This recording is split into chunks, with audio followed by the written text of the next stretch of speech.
O meu nome é Rogério, mas me chamo de Roger, desde que comecei a trabalhar na construção civil, ainda adolescente. Hoje, com 45 anos e muita experiência nas costas, já perdi a conta de quantos projetos toquei. Eu sou mestre de obras, acostumado a lidar com todo tipo de construção e, mais importante ainda, com todo tipo de gente. No meu trabalho, você aprende a conhecer as pessoas só pelo jeito como andam no canteiro. E eu posso dizer que já formei uma boa equipe. E foi assim que eu convidei o Kleber e o Fábio para fazer esse novo serviço. O Kleber é o meu braço direito, quarentão também, sempre sério e focado no trabalho, do tipo que prefere o som da serra elétrica ao barulho da conversa fiada. Ele não tem tempo para brincadeira, e isso acaba sendo bom quando você tem alguém como o Fábio na equipe. O Fábio é o palhaço do grupo, sempre com uma piada na ponta da língua e pronto para zoar qualquer um. Não importa o quão pesado esteja o serviço, ele sempre encontra algo para fazer graça, seja com um colega, seja com uma situação. Mas eu conheço o Fábio o suficiente para saber que por trás desse jeito brincalhão, ele é um medroso de marca maior. Uma vez, trabalhamos em uma casa antiga em Goiânia, e o Fábio jurou ter visto uma sombra se movendo. Passou o resto da obra olhando por cima do ombro. Quando aceitei o trabalho na fazenda do Senhor Arlindo, eu sabia que seria um desafio. A propriedade estava abandonada há quase 15 anos, depois que a família se mudou para Brasília. O Arlindo herdou a fazenda e agora queria reformá-la, talvez para vender ou apenas para ver se conseguia recuperar algum valor sentimental do lugar. Ele era um homem de uns 70 anos, alto, magro, com um jeito reservado, como quem carrega histórias que não gosta de contar. Nos encontramos na cidade para discutir os detalhes antes de seguirmos para a fazenda. E foi ali, sentado em um bar na beira da estrada, que percebi algo estranho. Enquanto falava, o senhor Arlindo evitava mencionar detalhes da propriedade. Desviava o olhar quando falávamos sobre a casa e mudava de assunto sempre que o Fábio, com seu jeito curioso, perguntava sobre o estado do lugar. A fazenda é grande, cheia de histórias. Foi o máximo que ele disse, com um olhar distante. O Fábio não se conteve e, meio brincando, meio sério, soltou. Histórias boas ou histórias ruins, senhor Arlindo? O senhor Arlindo apenas sorriu, sem responder, e fez sinal para que seguíssemos viagem. Ainda nem tínhamos visto a fazenda, mas eu já sentia que esse trabalho seria diferente. A fazenda ficava a mais de 20 quilômetros da cidade, no fim de uma estrada de terra cheia de curvas e ladeiras íngremes. Era completamente isolada, cercada por mata densa e campos vazios, sem uma única casa à vista por todo o caminho. Quando chegamos, era como se estivéssemos cruzado para um outro mundo, onde o tempo havia parado.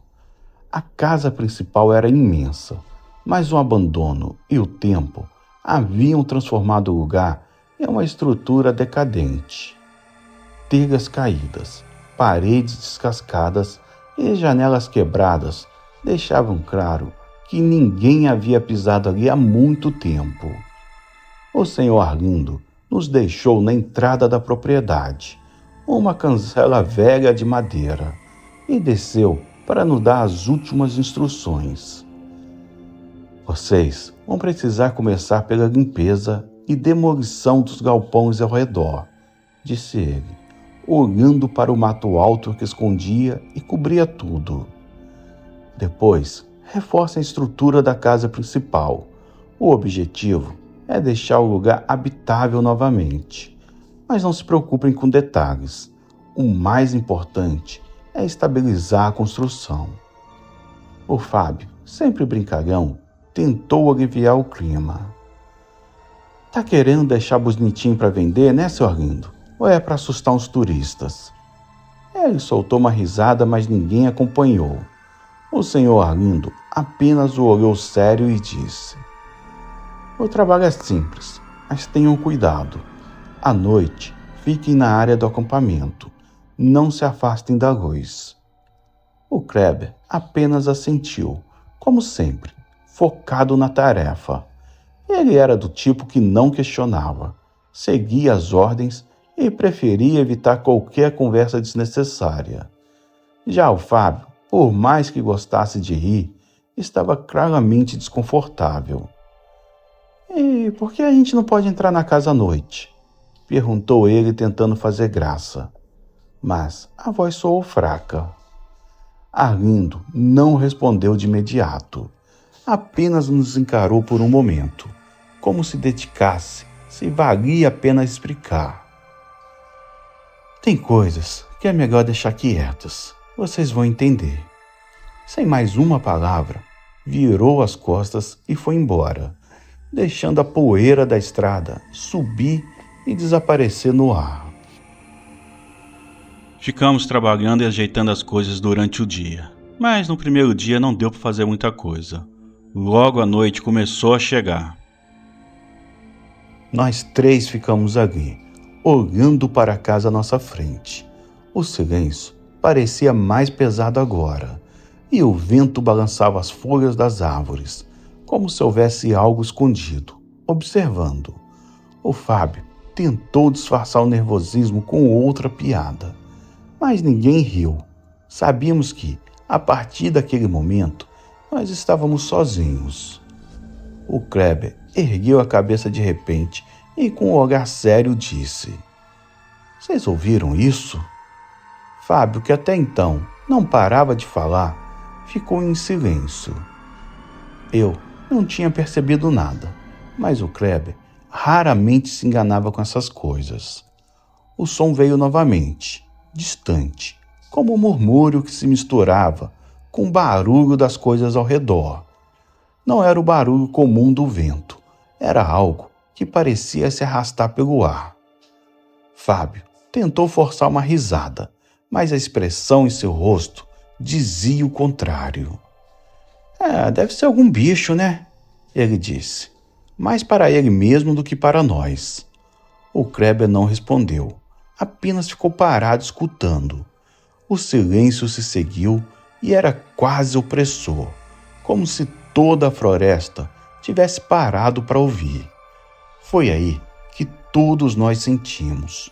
A temperatura caiu de repente e um arrepio subiu pela espinha. O clima entre nós estava tenso. O Kleber ainda olhava para a mata, desconfiado, enquanto Fábio, visivelmente nervoso, mexia na fogueira, como se tentasse manter as chamas altas, fosse afastar o desconforto.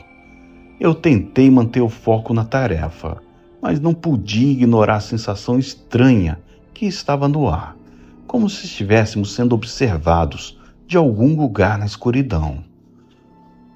Roger, será que não é melhor a gente acampar mais perto do caminhão?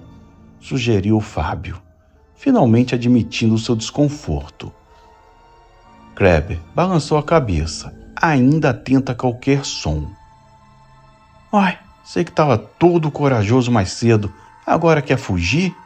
Ele provocou, mas o tom estava longe de ser brincalhão. A noite avançava e cada vez ficava mais frio. Do nada, ouvimos um uivo ao longe, um som baixo que ecoou pelo vale e pareceu fazer a terra tremer sob os nossos pés. Fábio se levantou num pulo, pálido como nunca. Patrão, isso não foi cachorro não, nem lobo. Não tem lobo aqui, né? Ele perguntou, mas ninguém respondeu. Nem eu, nem Kleber sabíamos como reagir. Aquilo não era o som de um animal comum. Lembrei-me então do aviso estranho que o senhor Arlindo nos deu antes de partir. Fiquem perto da luz e não entrem na casa à noite. Naquele momento, tudo parecia fazer mais sentido, embora eu ainda não quisesse acreditar. Olhei para a casa, imponente na escuridão, e percebi algo que antes tinha me escapado. As janelas da casa estavam abertas e por trás delas, na penumbra, algo se movia. Não era o vento nem sombra, era uma presença. O uivo soou de novo, dessa vez mais perto. Kleber agarrou uma barra de ferro, se preparando para o que quer que fosse. Fábio estava congelado, com os olhos fixos na trilha que levava de volta para a estrada. O que era aquilo? Ele sussurrou, quase sem voz. Seja o que for, eu disse, tentando manter a calma. Acho que não estamos sozinhos aqui. O som de passos pesados, vindo da mata, interrompeu minha fala. A princípio lentos e arrastados, mas se aproximando, como algo grande vindo em nossa direção. Os passos ficaram mais próximos e o som agora era inconfundível. Algo grande estava se movendo pela escuridão, esmagando galhos e folhas secas sobre o peso de suas patas. Kleber se colocou de pé, segurando firme a barra de ferro, enquanto eu puxava o Fábio pelo braço, tentando tirá-lo daquele estado de paralisia. Vamos para o caminhão, agora! Eu gritei, mas ele parecia preso ao chão. Foi então que vimos. Uma figura alta e curvada emergiu da escuridão, bem na beira da mata, à luz da fogueira. O que antes parecia ser apenas uma sombra, agora tomava forma, e a imagem que se revelou era algo saído dos nossos piores pesadelos. Era uma criatura peluda, com um corpo deformado e uma cabeça enorme, parecida com de um lobo. Mas os olhos, aqueles olhos, eram de um vermelho intenso, cheio de fúria e algo mais. Reconhecimento. Kleber não hesitou e atacou, balançando a barra de ferro com toda a força, mas a criatura desviou com uma velocidade impossível para o seu tamanho, jogando Kleber no chão com um único golpe. O Fábio gritou, finalmente quebrando o transe, e correu em direção ao caminhão, tropeçando nos próprios pés. Eu o segui, mas não pude evitar olhar para trás. A criatura avançou em nossa direção, mas parou subitamente. Seus olhos se voltaram para a casa. Então, como se obedecesse a um chamado, começou a se afastar, caminhando de volta para a escuridão. Eu fiquei paralisado, tentando entender o que estava acontecendo, quando ouvi uma voz conhecida. O senhor Arlindo apareceu na porta da casa, calmamente, como se soubesse exatamente o que estava acontecendo. Ele estava diferente. A expressão no rosto era sombria, quase predatória. Eu avisei para vocês não se afastarem da luz, disse ele, com uma voz baixa, mas cheia de autoridade. Agora, vocês viram que não deveriam ter visto. Foi aí que tudo fez sentido. Os uivos, os passos pesados, a maneira como Arlindo evitava falar da casa e seus arredores. Aquele não era apenas o dono da fazenda. Ele, provavelmente, era a própria criatura. O lobisomem que vagava pela mata não era um simples animal, mas a maldição que o senhor Arlindo carregava. O Fábio estava em choque, sem conseguir falar, e Kleber, machucado, ainda tentava se levantar. Por que você não nos contou? Perguntei, incapaz de conter a raiva e o medo. Arlindo deu um sorriso triste, que mais parecia um rosnado. Porque vocês não teriam acreditado, e porque certas coisas precisam ficar escondidas. Eu não sabia que a transformação ocorreria hoje. Mas isso não vem ao caso. Pegue suas coisas e vão embora. Vocês sabem mais do que deveriam saber. Sem dizer mais nada, ele se virou e entrou na casa, fechando a porta com força. O silêncio voltou, Sabíamos que não podíamos ficar ali. Ajudamos Kleber a se levantar e corremos para o caminhão, partindo o mais rápido que podíamos, deixando para trás a fazenda e o seu Arlindo. Essa história nós três passamos, sabemos que foi verdade. É algo que vamos carregar pelo resto de nossas vidas, uma experiência sem igual. Bom, pessoal, este foi o meu relato. Uma boa noite a todos.